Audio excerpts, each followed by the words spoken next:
ఎస్తేరు నీకేం కావాలో కోరుకో అన్నాడు. దేవుడే హృదయాన్ని, ఆ ఎస్తేరుని మార్చిన దేవుడు ఈ ఎస్తేరుని ఎందుకు మార్చడం?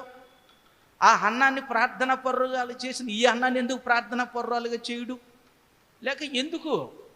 ఆ పేర్లు మనం పెట్టుకున్నాం, ఆ పేరుకి తగ్గ మనం బ్రతకాలి. అది పేరుకి తగ్గ మనం బ్రతకాలి అంతే తప్ప స్వచ్ఛుల్లాగా బతికితే ఏటి ప్రయోజనం? మర్రా చచ్చులు ఉన్నవాటే సచ్చిన ఒకటే స్వచ్ఛులు. మీరు పౌరుషం తెచ్చుకోకండి, కోపం తెచ్చుకోకండి. నేను ఇలాగ అంటానని, మీకు రోషం పుట్టాలని, మీరు దేవుని విషయాల్లో ముందుకు రావాలని. ఆవిడ కూడా లేడీ కదా, ఆవిడ పని చేసింది. ఈవిడ కూడా లేడీ కదా, ఆ పని చేసింది. నేను ఎందుకు చేయలేను? దేవుడు నీకు అన్ని అవయవాలు ఇచ్చాడా లేదా? ఏమన్నా కాలు వంక, చెయ్యి వంక, లేక మరొక వంక ఏమైనా పెట్టాడా? ఏమీ లేదు, అన్నీ ఇచ్చాడు. అవన్నీ ఇచ్చాడు కనుక వాటన్నిటిని బట్టి దేవునికి వందనాలు చెల్లించాలి. అలాగే పురుషులను కూడా, నేను ఒకప్పుడు ఈ ఆలోచన నాకు ఉండేది. నేను చదువుకున్నాను, ఉద్యోగం చేసుకుంటాను, తింటాను, తాగుతాను, అన్నీ చేస్తున్నాను, కానీ మనసులో శాంతి లేదు. అయినా నా బ్రతుకు బాగులేదు. స్నేహితులతో కూడి సిగరెట్లు కాల్చడమో, లేదంటే పార్టీలు అవి చేసుకోవడమో, లేక ఇంకా ఇతర కార్యక్రమాల్లో పాలు పొందడం, సినిమాలకు వెళ్ళడం. నాకు ఇష్టం లేకపోయినా కూడా నేను ఎలాగుంటుందో చూద్దామని వెళ్ళండి. ఆ విధంగా చేసిన తర్వాత నిరుత్సాహపడిపోయాను. అలాగే అన్నీ చేసి నిరుత్సాహపడిపోయాను. కానీ దేవుని దగ్గరికి వచ్చిన తర్వాత దేవుడు నాకు జ్ఞానోదయం కలుగు చేశాడు. దేవుని గూర్చిన జ్ఞానాన్ని ఇచ్చాడు, పరలోకాన్ని గూర్చిన నిరీక్షణ ఇచ్చాడు. లోక జ్ఞానం అర్థమైపోయింది. ఇందులో ఇంకేమీ లేదు, తెలుసుకోవాల్సింది ఏమీ లేదు. కరెక్ట్గా చెప్పాలంటే ఈ లోకంలో తినడము, తాగడం, ఆడలతో ఆడుకోవడం, ఈ మూడు తప్ప ఇంకేమీ లేవు. ఏమన్నా ఉన్నాయి? ఇంకా ఏమీ లేవు. ఇవన్నీ తిన్నాం, తాగాం, అంతా అయిపోయింది కదా. ఇంక దానికోసం ఎందుకు ఊరికి మనం ఇదవ్వడం? శాశ్వతమైన వాటి కొరకు మనం ప్రయాసపడాలా. అవి దేవుడు ఇవ్వడానికి ఇష్టపడుతున్నాడు. అది మామూలుగా ఇవ్వడం కాదు, అవి తన ప్రాణాన్ని బలిగా పెడితేనే అవి ఇవ్వడానికి మనకి ద్వారం తెరిచాడు. అవి పిలుస్తున్నాడు మనల్ని. మనం ఎందుకు ఆ స్వరం వినకూడదు? ఆయన చెప్పింది చేసుకోకూడదు? ఆయన ఇచ్చిన ఆ రాజ్యంలో పాలు పొందకూడదు? చేతగాని వాళ్ళు ఏమీ చేయలేరు. కరెక్ట్గా చెప్పాలంటే ఇప్పుడు ఎవరితో ఒకరితే బ్యాడ్మింటన్ ప్లేయర్, దాని పేరు ఏం పేరు? ఉషా. ఆ పిల్ల ఇంటర్నేషనల్గా సిగ్గుపడుతుంది ఆడేటప్పుడు, గెంతేటప్పుడు, కొట్టేటప్పుడు, చేసేటప్పుడు. ఏమైనా అవుతుందా? అలాగ అనుకుంటూ మనం ఏమీ చేయలేం. ఆ పిల్లలాగా నేను చేస్తాను అనుకొని ఈ పిల్ల బయలుదేరితే, ఒకవేళ ఇంటర్నేషనల్ కాకపోయినా నేషనల్ లెవెల్లోనైనా నీకు ప్రైజ్ వస్తుంది. అలా కాదు, నేను ఆడదాన్ని, నేను 10 మందిలోనూ నేను పాడలేను, లేక ఆడలేను, లేక అది లేదు ఇది లేదు అనుకుంటే అలా స్వచ్ఛలాగా ఉండడమే. అందుకని మనం ఏంటంటే, దేవుని వైపు, తండ్రి నీ జ్ఞానాన్ని నాకు ఇయ్యి, నీ జ్ఞానాన్ని, ఆ జ్ఞానాన్ని నీ కొరకే నేను వాడతాను. మళ్ళా నీ బలము నాకు ఇయ్యు, ఆ బలం నీ కొరకే వాడతాను నేను.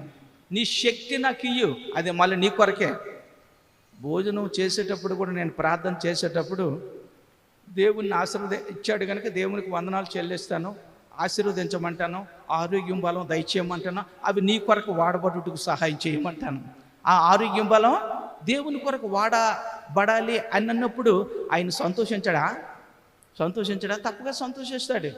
నీకు ఇస్తాను రా, ఆరోగ్యం ఇస్తాను, నా కొరకు వాడుతాను అంటున్నాడు. లేదంటే నాకు ఆరోగ్యం బలం ఒక విధంగా ఎవడన్నా కుర్రండి రమ్మని నాతో దేనికైనా వస్తాడేటి? ఎవడన్నా దేనికైనా, దెబ్బలాటకు కానీ దేనికైనా.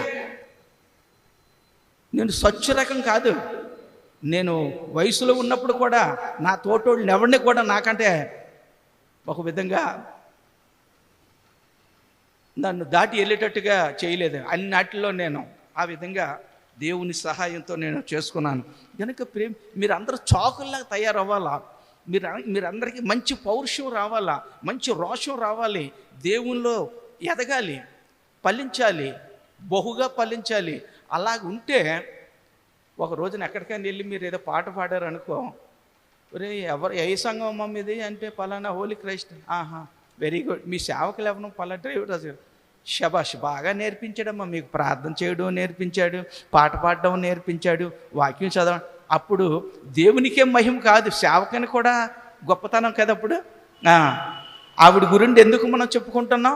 ఆవేళ యోహాను ఇంటి దగ్గర పాడిన ఆ లేడీ గురించి, చదువు లేని వ్యక్తి అయినా కూడా చక్కగా పాట పాడింది, తప్పులు లేకుండా పాడింది, రాగం బాగుంది. నేను నిజంగా చాలా ఇష్టపడ్డాను ఆ వ్యక్తిని. అలాగా మీలో ప్రతి వారు అలాగ అవ్వాలని నా ఉద్దేశం. ఏమ్మా సచివతి, నెక్స్ట్ మీటింగ్స్లో పాట పాడతావా? Very good. ప్రతి వాళ్ళు కూడా భయపడకూడదు, సిగ్గుపడకూడదు. దేవుడిచ్చిన వాటిని దేవుని కొరకు వాడాలి. దేవుడిచ్చిన వాటిని నేను ఇప్పుడు మీ దగ్గరే కాదు, 100 మంది కాదు, 1000 మంది ఉన్నాయి, నేను వాళ్ళ మాట్లాడుతాను. నేను ఆ ధైర్యం, ఆ జ్ఞానం, ఆ శక్తి, సామర్థ్యాలు దేవుని దగ్గర నుండి తీసుకొని నేను కాదు, నేను బోరణ మాత్రమే. ఇదేంటి నాయా దీనివే నాది. అలాగే దేవుడు మాట్లాడతాడు, బోర నేను అని. ఎప్పుడైతే మనం ఆయనకు అప్పగించుకుంటామో, మనం ఆయనకు అప్పగించుకుంటామో, ఆయన మాట్లాడుతాడు. ఆయన ఎలా మాట్లాడుతాడు అంటే సంగతి అప్పుడు నీకు అర్థమవుతుంది. కనుక ప్రియమైన దేవుని బిడ్డలారా, భయపడకండి, సిగ్గుపడకండి. నేను ఆడదాన్ని అనుకోకండి. ఈ రోజున ఒక విధంగా చెప్పాలంటే స్త్రీలు మగోళ్ళతో పాటు అన్ని విషయాల్లో రాణిస్తున్నారు. ఇంటర్నేషనల్ లెవెల్లోనే వాళ్ళు షైన్ అవుతున్నారు. అలాంటప్పుడు ఒక లోక సంబంధమైన వ్యక్తి ఆ విధంగా చేసినప్పుడు, పరసంబంధమైన వ్యక్తులు మనం, పరసంబంధమేలా లోక సంబంధమే, పరసంబంధమైన వ్యక్తులు వాళ్ళకంటే మనకి ఎక్కువ ఇచ్చాడు దేవుడు. మన దగ్గర ఉన్న వాళ్ళ దగ్గర లేవు, దేవుడు మనకి ఇచ్చాడు. వాటిని మనం ఎందుకు ఉపయోగించుకోకూడదు? వాటిని మనకి ఎందుకు ఉపయోగించుకోకూడదు? రోజు దేవుని పాదాల దగ్గర ప్రార్థించు, ప్రభువా లేక తండ్రి, నీ జ్ఞానాన్ని నాకు ఇయ్యు, నీ బలాన్ని నాకు ఇయ్యు, నీ ధనాన్ని నాకు ఇయ్యు, అవన్నీ నీ కొరకే వాడబడుటకు నాకు నేర్పించు, సహాయం చేయి అని ప్రార్థన చేయి, నీకు దేవుడు ఇస్తాడు. నేను భోజనం గురించి ఎగ్జాంపుల్ చెప్పానా? అవి నాకు ఆరోగ్యం బలం ఇవి, అవి నీ కొరకే నేను వాడుతాను. అవి ఆ ఆరోగ్యం బలం నీ కొరకు వాడుతానని నేను ప్రార్థిస్తాను. దేవుడు అలాగనే ఇస్తున్నాడు. వయసున్న కుర్రోడు నాతో పని చేయమనండి, ఏదైనా పని చేస్తాడేమో.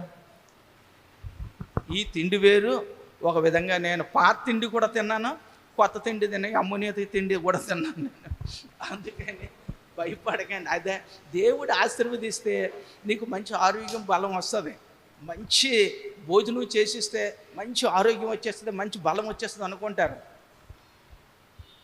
దేవుని ఆశీర్వాదం ఉండాలి. కనుక మీరు మరి నెక్స్ట్ ఇయర్ మనం దేవుని చిత్తమైతే మీటింగ్స్ పెడదాం ఎక్కడో దగ్గర. ఏదేమైనా దేవుడు మనకి ద్వారం తెరుస్తాడు, ఎక్కడో ఒక చోట మంచి స్థలాన్ని ఇస్తాడు. మీరందరూ ప్రార్థించండి. మీరు ఎలాగుంటే కాదు, ప్రార్థనలో కూడా మంచి విశ్వాసంతో పట్టుదలతో ప్రార్థించాలి. పాటల పాడుట్లో కూడా, దేవుని వాక్యం చదువుట్లో కూడా మీరు అలాగా రోజు రోజుకి ఎదుగుతూ ఉంటే, నేను చెప్తాను కదా, రండారా నా దగ్గరికి, అమ్మగారు ఉన్నారు, అమ్మగారి దగ్గర నేర్చుకోండి పాటలు. ఆవిడికి నేను చెప్తాను, చిన్న పాస్టర్ గారు వాడు నేర్పుతాడు, నేర్చుకోండి. వాక్యమా నేను చెప్తాను, చక్కగా నేర్చుకోండి. అది నేర్చుకుంటే దానిలో ఉన్న రుచి దేనిలో లేదర్రా. మనం పాట పాడుతున్నామా, జుంటి తేనె దారాల కంటే మధురమైనది, దాని రుచి నీకు తెలియాలి. ఆ రుచి నీకు తెలిస్తే తేనె నీకు తీయగా ఉండదు. దేవుని వాక్యం అంత మధురమైనది, దాన్ని నేను హృదయంలోనికి తీసుకోవాలి. హృదయం నిండుగా ఉండాలి. దావీదు ఏమన్నాడు? నా గిన్నె నిండి పొర్లుచున్నది. ఏం పిల్లలర్రా మీరు, ఏమి చదువుతున్నారర్రా? నేను మాట అంటే అప్పుడు మళ్ళీ మీరు ఫిల్ చేసి అలా, నా గిన్నె నిండి పొర్లుచున్నది. ఎవరన్నారు? ఏ గిన్నె? తెప్పలే హృదయం అనే గిన్నె. హృదయం అనే గిన్నె దేవుని వాక్యంతో నింపబడి పొర్లుతుందంటే నేను నింపిన తర్వాత ఇతరులకి దాన్ని ఇష్టం తెలియచేస్తున్నాను అన్నమాట. అలాగ మీరు అలాగ ఉండాలా. ఎంతోమంది బైబిల్లో స్త్రీలు వాళ్ళు మీలంటోలే వాళ్ళు ఎంతో ప్రార్థనా పరులు, గొప్ప కార్యాలను చేశారు వాళ్ళందరూ కూడా. వాళ్ళు ఏమీ మామూలుగా బైబిల్లోకి వచ్చేది అంటే ఎంత గొప్పవాళ్ళు. అలాంటి భాగ్యం నీకు నాకు ఇచ్చాడు. ఈ జీవితంలోనే మనం నెరవేర్చుకోకపోతే ఇంకెప్పుడు నెరవేర్చుకుంటాం మనం? ఇంకో జీవితం అంతా ఉందా మనకి? ఒకటి ఉంది. దీన్నే మనం పరలోకానికే మనం వెళ్తాం ఒక రోజున. అలాంటి వాళ్ళని దేవుడే మన పక్షంగా ఉంటాడు. మనం భయపడ్డాం దేనికి భయపడ్డాం? ఆడు ఎవడో వస్తే నన్ను కొట్టాలి మొదట, మిమ్మల్ని కాదు. మీ ఒంటి మీద దెబ్బండి ఇవ్వనం ఏంటంటారు? నమ్ముతున్నారా మీరు? ఆడు ఎవడో వస్తే నన్ను కొట్టాలి, మిమ్మల్ని కాదు. ఆడి సంగతి నేను చూసుకుంటాను, మీరు భయపడకండి. చక్కగా నేర్చుకోండి. చాకుల్లా తయారవ్వాలి. ప్రతి వాళ్ళను చాకుల్లా తయారవ్వాలా. దేవునికి మహిమ కలుగుతుంది, సంఘానికి మంచి పేరు వస్తుంది. అలా చేసుకుందాం. మరి ఇప్పుడు మనం పాటలు అయిపోయి వాక్యం చదువుకుందాం. ముందుగా కీర్తన గ్రంథం నుండి 19వ కీర్తన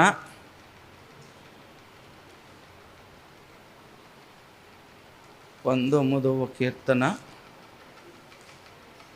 మొదటి నుండి చివరి వరకు ప్రత్యుత్తరములుగా చదువుకున్నాం.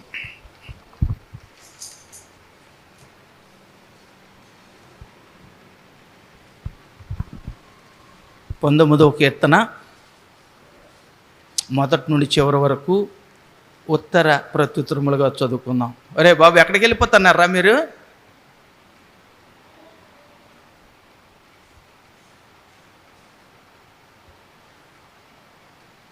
ఎక్కడికి వెళ్తానరా మళ్ళీ? మీకు ఎవరికి చెప్పకుండా వెళ్ళిపోయారా బయటికి?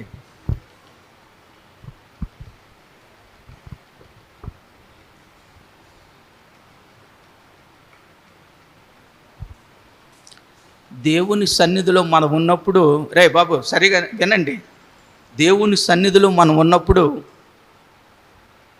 ఆయనకంటే గొప్పవాడు ఎవడూ లేడు కదా, ఉన్నాడా? ఆయన సన్నిధిలో మనం ఉన్నప్పుడు ఆయన మన ముందు ఉన్నాడు. మరి మనం ఎలా ఉండాలి? మీ స్కూల్కి స్కూల్స్ ఇన్స్పెక్టర్ ఎవడో వచ్చాడు అనుకో, లేక డిఈఓ వచ్చాడు అనుకో, ఎలాగుంటారు? చాలా జాగ్రత్తగా ఉంటారు కదా. ఏమైనా పొరపాటు జరిగితే డిస్మిస్ చేసి పారేస్తాడు ఆ స్కూల్ నుండి. మరి మీరు దేవుని సన్నిధిలో ఉన్నప్పుడు దేవుని కంటే గొప్పవాడు ఎవడూ లేడు. మన దృష్టి అంతా దేవుని మీద పెట్టాలి, మన మైండ్ దేవుని మీద పెట్టాలి. అంతే తప్ప మనం ఎక్కడో ఉన్నట్టుగా మనం చేయకూడదు. ఒకవేళ దేనికి బయటికి వెళ్ళాలంటే వినండి, బయటికి వెళ్ళాలి తప్పని పరిస్థితిలో, లేక అంతే తప్ప బయటికి వెళ్ళిపోవడం రావడం ఇలాంటివి చేస్తే ఇటు పైన ఇంకా బయటికి వెళ్ళిపోవడమే, మీరు గేట్ అవతలకి వెళ్ళిపోవడమే. ఇక్కడ క్రమశిక్షణ నేర్చుకోవాలి. దేవుని మందిరంలో ఎలాగ ఉండాలో మీరు నేర్చుకోవాలి. ఇక్కడ నేర్చుకోకపోతే అక్కడ అలాగే చేస్తాం. బాప్టిస్ట్ చర్చిలో నేను మొదట్లో ఉండేవాడిని. వాళ్ళు చర్చి జరుగుతుండగానే బయటకు వచ్చేసారు, రాజకీయాలు మాట్లాడుతుండేవారు, సిగరెట్లు కాలుస్తుండేవారు, ఇంకా వెళ్ళిపోవడం ఇలాంటివి చేస్తుండేవారు. తప్పది. దేవుని మందిరానికి వచ్చిన తర్వాత మన శరీర ప్రాణ ఆత్మలు దేవునికి అంగీకారంగా ఉండాలి. మన దృష్టి అంతా దేవుని మీద ఉండాలి. అంతే తప్ప వేరే చోట ఉండకూడదు. 19వ కీర్తన మొదటి నుండి చివరి వరకు ఉత్తర ప్రత్యుత్తరములుగా చదువుకుందాం. బైబిల్ ఉన్నవారందరూ బిగ్గరగా స్పష్టంగా చదవండి. ఇది ట్రైనింగ్ సెంటర్, మీకు ఇది ట్రైనింగ్ సెంటర్. ఎక్కడ నేర్చుకుంటే ప్రపంచంలో ఎక్కడైనా సరే. ఇప్పుడు నేను ఉన్నాను, నన్ను విడిచిపెట్టండి. ఎక్కడో అమెరికా లేక బ్రిటనో ఫ్రాన్సో తీసుకెళ్ళిపోయారో బాబు, మెసేజ్ ఇచ్చారో బాబు నానంటే నాకు flight charges up and down ఇచ్చేయండి, నాకు నేను వెళ్ళి వచ్చేస్తాను. భయపడ్డం దేనికి? దేవుడు మన పక్షంగా మనతో ఉన్నాడు. ఉన్న వాక్యమే మనం చెప్తాం, లేనిది మనం చెప్పం. కనుక మీరు ఆ విధంగా తయారవ్వాలని నా ఆశ. చదువుకుందాం 19వ కీర్తన. ఆకాశములు దేవుని మహిమను వివరించుచున్నవి, అంతరిక్షం ఆయన చేతి పనిని ప్రచురపరుచున్నది.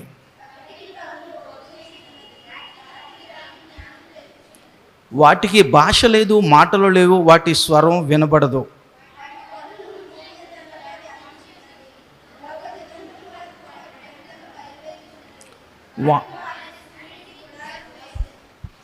అతడు తన అంతఃపురములో నుండి బయలుదేరు పెండ్లి కుమారుని వలె ఉన్నాడు. సూర్యుడు పరుగెత్తనొలసించినట్లు తన పదమునందు పరుగెత్తనొలసించుచున్నాడు.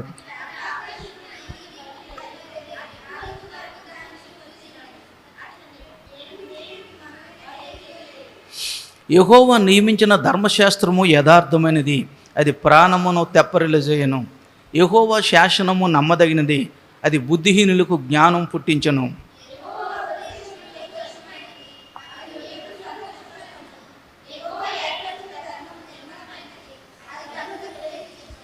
యెహోవా యందైన భయము పవిత్రమైనది, అది నిత్యము నిలుచును. యెహోవా న్యాయ విధులు సత్యమైనవి, అవి కేవలము న్యాయమైనవి.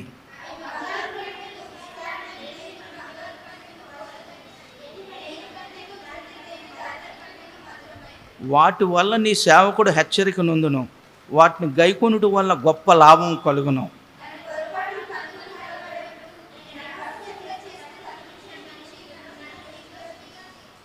దురభిమాన పాపములలో పడకుండా నీ సేవకుని ఆపుము, వాటిని నన్ను ఏలనీయకము. అప్పుడు నేను యథార్థవంతుడనే అధిక ద్రోహము చేయకుండా నిందారహితుడనగుదును.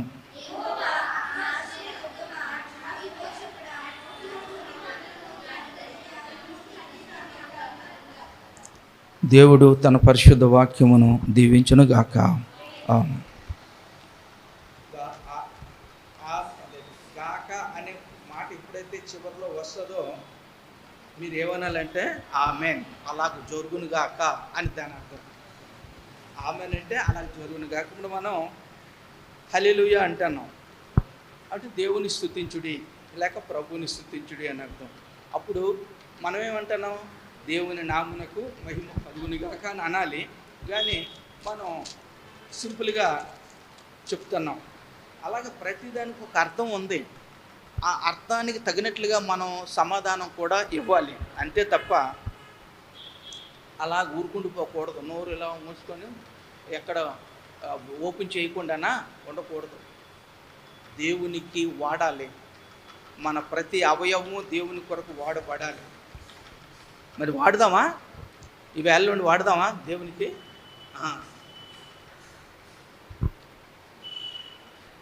రెండో భాగం మత్తయి రాసిన సువార్త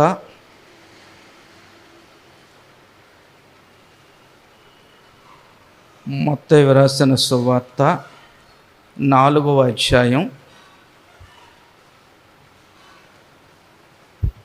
17వ వచనం. 4వ అధ్యాయం 17వ వచనం. అప్పటి నుండి యేసు పరలోక రాజ్యము సమీపించి ఉన్నది గనుక మారు మనసు పొందుడని చెప్పుచు ప్రకటింప మొదలు పెట్టాను. మరలా చదువుతాను, గమనించండి. పరలోక రాజ్యము సమీపించి ఉన్నది గనుక మారు మనసు పొందుడని చెప్పుచు ప్రకటింప మొదలు పెట్టాను. యేసు ప్రభు తన పరిచర్య ప్రారంభములో తన పరిచర్యను ఎప్పుడు ప్రారంభించాడు? ఏమా గట్టిగా చెప్తే నాకు వినిపిస్తుంది, నెమ్మదిగా చెప్తే వినపడదు. భోజనాల టైంలోనా? తన 30వ ఏట, అందుకే చెప్పేటప్పుడు సరిగా వినమంటాను నేను. తన 30వ ఏట సువార్త ప్రారంభించాడు ఆయన.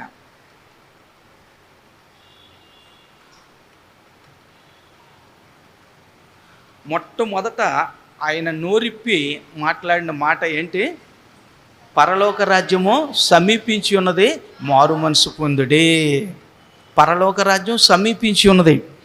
అంతకు ముందు పరలోక రాజ్యం సమీపంగా లేదు, దూరంగా ఉంది. ప్రసంగి గ్రంథం చూడండి.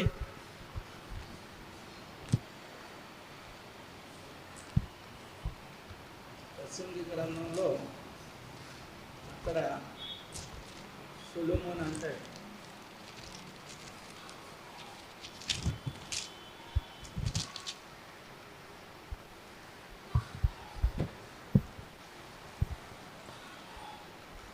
ఏడో అధ్యాయం 24వ వచనం. ప్రసంగి 7వ అధ్యాయం 24వ వచనం. సత్యమైనది అమ్మ నాకు ఒక్కడిగా అందరికీ వినబడాలా? ప్రార్థన చేసినా, వాక్యం చదివినా, ఏం చేసినా అందరికీ వినబడాలి. అందరూ ఆమేన్ అని చెప్పాలి. అది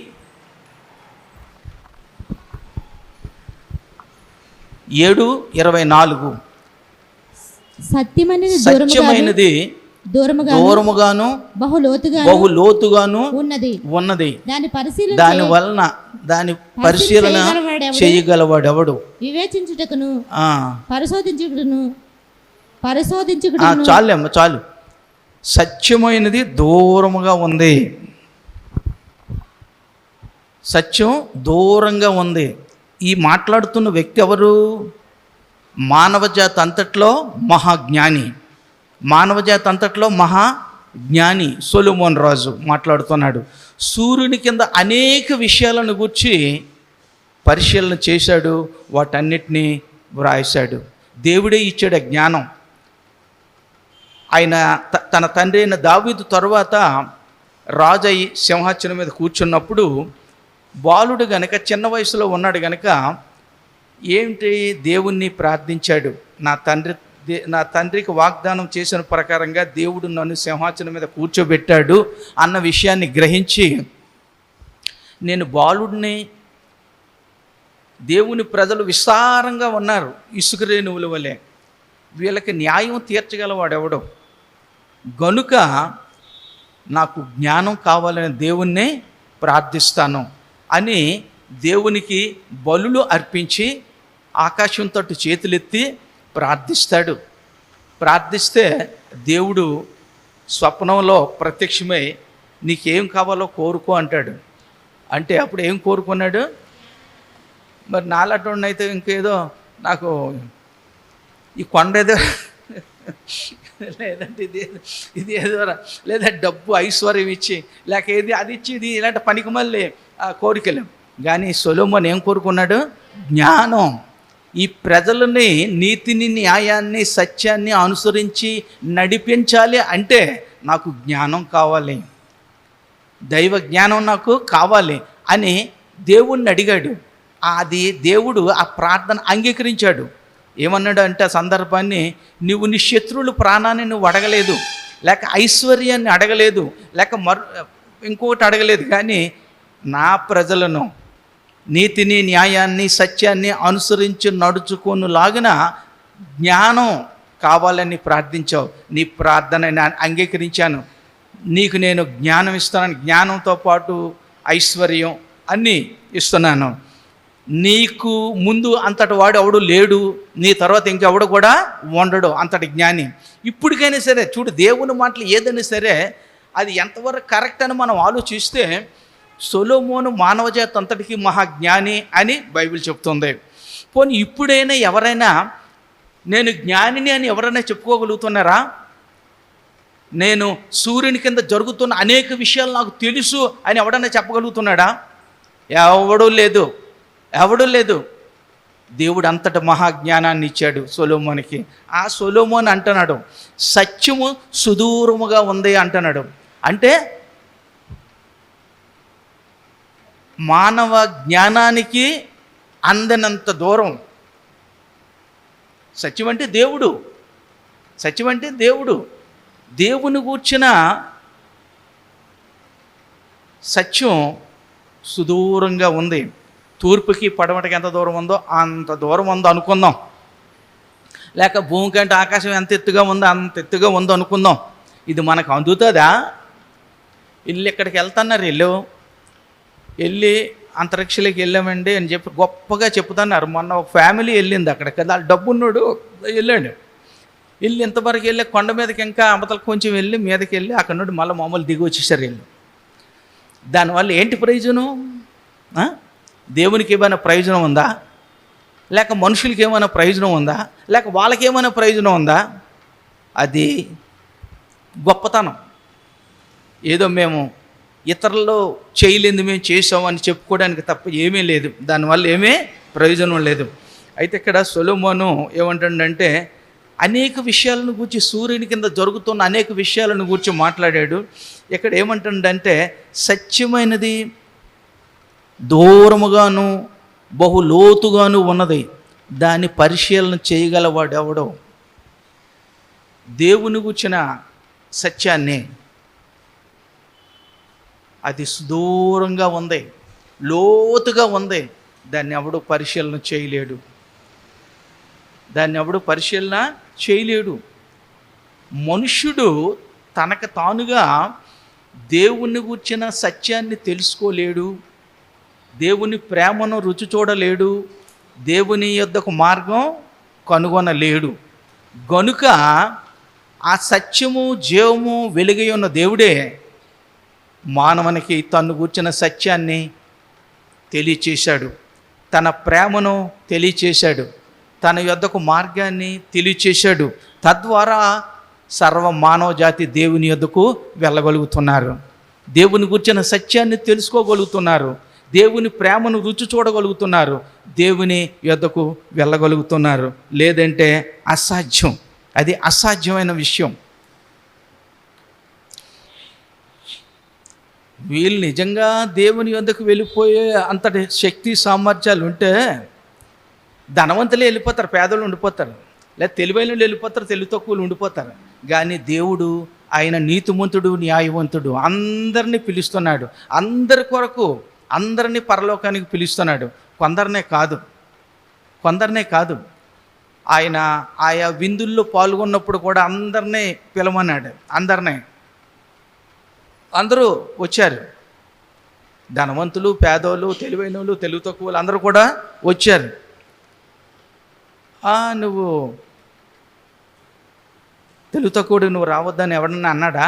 లేక నువ్వు పేదోడు రావద్దని ఎవడన్నా అన్నాడా? లేక నువ్వు అది లేదు ఇది లేదు అని ఏదైనా వంకలు చెప్పి వద్దన్నాడా? లేదు, అందరినీ పిలిచాడు. అందరూ వచ్చారు, చాలామంది వచ్చారు ఆ టైంలో. అయితే రాలేని వాళ్ళు రాలేదు, వాళ్ళ గురించి ఏమన్నాడు ఆయన? వాళ్ళు పిలువబడిన వారు పాత్రులు కారు అన్నాడు. పిలువబడిన వారు పాత్రులు కాదన్నాడు. ఇప్పుడు ఎంతోమంది పిలువబడ్డారు మన సంఘంలో కూడా. దేవుడు పిలుచుకున్నాడు, ఆ విషయం వాళ్ళకి తెలియాలి. నువ్వుగా నీ స్వబుద్ధిని ఆధారం చేసుకుని నువ్వు రాలేదు ఇక్కడికి. అనాది సంకల్పానుసారముగా, ఆ మాట అర్థమైందా? అనాది సంకల్పానుసారముగా సృష్టికి పూర్వమే దేవుని హృదయంలో నీవు ఉన్నావు. తన కుమారుడైన యేసుక్రీస్తు ద్వారా నిన్ను ఆయన యొద్దకు నడిపించడానికి, నీకు పాప క్షమాపణ ఇవ్వడానికి, పరలోక రాజ్యం ఇవ్వడానికి అది సంకల్పం. ఆ ప్రకారంగా నిన్ను పుట్టించాడు.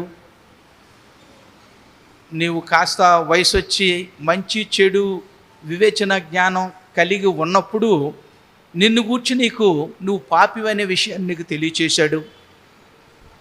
పాపులను రక్షించడు క్రీస్తు యేసు లోకమునకు వచ్చాడన్న విషయం కూడా నీకు తెలియచేశాడు. ఆ విషయాన్ని నువ్వు గమనించావు. ఆయన పాపుల్ని రక్షించడానికి వచ్చేటట్టు అనేకులు నన్ను రక్షించాడని చెప్పుకుంటున్నారు, నన్ను కూడా రక్షిస్తాడు అని నువ్వు నమ్మి ఆయన దగ్గరికి వచ్చావు, ఆయన నిన్ను రక్షించాడు. ఆ విధంగా దేవుని రక్షణ సంకల్పం నీ పట్ల నా పట్ల నెరవేరింది. నీ పట్ల నా పట్ల ఆ విధంగా దేవుడు నెరవేర్చాడు. అయితే దేవునికి మానవునికి మధ్య ఒక సమస్య రావడం కలిగింది. ఆ సమస్య ఏమిటి? దేవుని ఆజ్ఞను ఉల్లంఘించడం, దేవుని ఆజ్ఞకు లోబడకపోవడం. తద్వారా దేవునికి మానవునికి మధ్య ఎడబాటు వచ్చింది, అగాధం ఏర్పడ్డది. అక్కడ నుండి మనిషి ఇటువైపు, దేవుడు అటువైపు